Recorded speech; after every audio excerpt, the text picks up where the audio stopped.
কিন্তু একটা বিষয় খেয়াল করছেন, যে দেশ নিজে বিশ্বকাপ খেলে না অথচ বিশ্বকাপে নিয়ে এত মাতামাতি।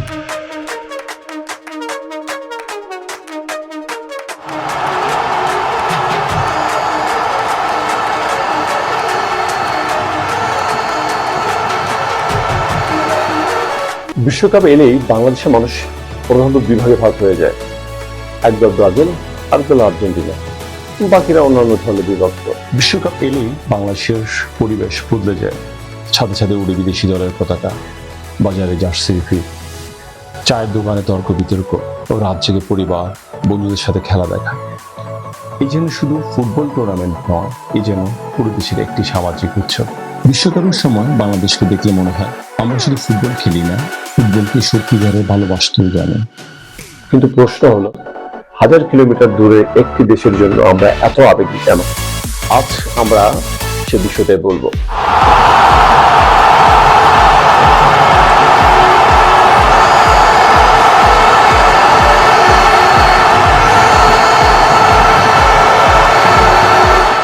এই ভালোবাসার পেছনে একটাই কারণ, অনেকে ছোটবেলা থেকে বাবা মা, বড় ভাই কিংবা পরিবারের অন্য সদস্যের কাছ থেকে একটি প্রিয় দলকে সমর্থন করতে শিখেছেন।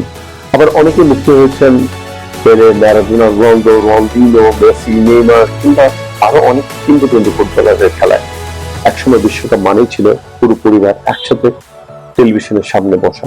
সেই স্মৃতি, সে আনন্দ, সে আবেগ আজও প্রজন্ম থেকে প্রজন্ম চলছে। সময়ের সঙ্গে সঙ্গে বাংলাদেশের এই ফুটবলের ভালোবাসা শুধু আমাদের মধ্যে সীমাবদ্ধ থাকেনি। বিশাল বিশাল পতাকা, বিশাল বিশাল জার্সি, হাজার মানুষের আনন্দ, বিশ্বকাপকে ঘিরে উৎসব, এসব ছবি আর ভিডিও সোশ্যাল মিডিয়ার কল্যাণে পৌঁছে গেছে বিশ্বের নানা প্রান্তে। অনেক আন্তর্জাতিক সংবাদ মাধ্যম বাংলাদেশের এই অনন্য ফুটবল উন্মোদনার গল্প প্রকাশ করছে।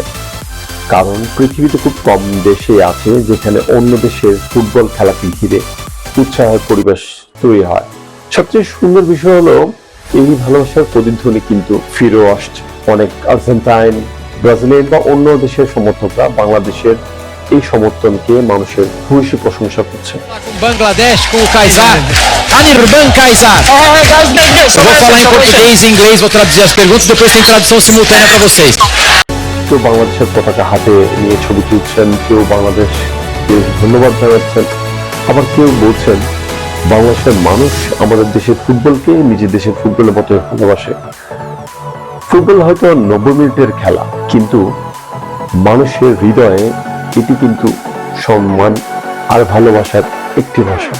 তবে একটা বিষয় আমাদের সবার মনে রাখা উচিত, সমর্থন থাকবে, প্রতিদ্বন্দ্বিতাও থাকবে, কিন্তু সেই প্রতিদ্বন্দ্বিতা যেন কখনো সম্পর্ক নষ্ট না করে। কারণ ফুটবল আমাদেরকে বিভক্ত করার জন্য নয়, বরং একসাথে আনন্দগুলো ভাগ করে নেওয়ার জন্য। বাংলাদেশ হয়তো একদিন বিশ্বকাপ মঞ্চে খেলবে, কিন্তু তার আগেই বাংলাদেশের মানুষ বিশ্বকে দেখিয়ে দিয়েছে ফুটবলকে কিভাবে ভালোবাসতে হয়। আজ পৃথিবীর অন্য প্রান্তের অনেক মানুষও বাংলাদেশের নাম শুনে ফুটবলের এই আবেগের কথা মনে করে। এটাই আমাদের গর্ব, এটাই আমাদের পরিচয়। আপনি কোন দলের সমর্থক এবং কেন? কমেন্টে অবশ্যই আমাদের সাথে শেয়ার করবেন। আবার দেখা হবে বাংলাদেশের আরেকটি সুন্দর গল্প নিয়ে। আল্লাহ হাফেজ।